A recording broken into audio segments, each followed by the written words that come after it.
Подтверждением этому является заседание Совета министров иностранных дел государств, членов коллективной безопасности.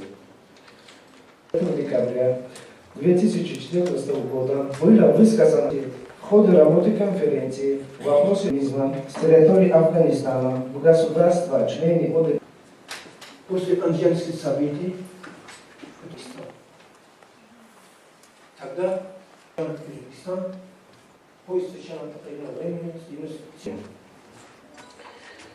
Для нас Соединенных Штатов по отношению к руководству опасность создания террористического плацдарма основы политической обстановки в Центральноазиатском دیروز در چارچوب همین یعنی رئیسی جمهوری تاجیکستان در این سازمان جلسه وزیران کارهای خارجی کشورهای عضو نیز دایر گردید که آنها نیز مسائل خیلی مهمی امنیتی منطقوی و همچنین امنیتی عموما امنیتی پررد در چارچوب کشورهای عضو این سازمان را بررسی کردند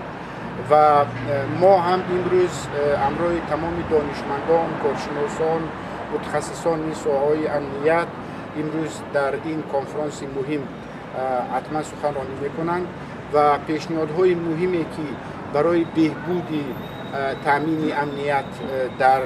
قلمرو کشورهای عضو و من جمله برای ما برای تاجیکستان عزیزمان خیلی مهم می باشد، برای اینکه تاجیکستان امروز در خط اولی جبهه است. یعنی ما با افغانستان حدود 1400 کیلومتر مرز داریم و شما میدونید که متاسفانه از این کشوری البته با ما دوست، یعنی متاسفانه مسائل افراطگرایی، تندگرایی، مسئله قاچاق مواد مخدر، مسئله مثلا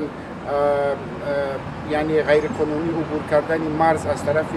گروه های مختلف رادیکالی که در این کشور وجود دارند، همه این مسائل خیلی مهمی امنیتی است که ما امروز در این کنفرانس بررسی میکنیم. فکر میکنم که کنفرانس خیلی خوب خواهد گذشت و نتیجه این کنفرانس حتما باز بررسی می شود و با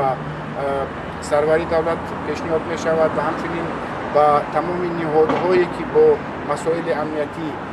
یعنی سر و کار دارند با آنها نیز بررسی می شود. فکر میکنم که دست جمعانه همه این نهادها کوشش میکنیم که برای تامین امنیت و من جمله بیش از همه تامین امنیت تاجیکستان عزیزمون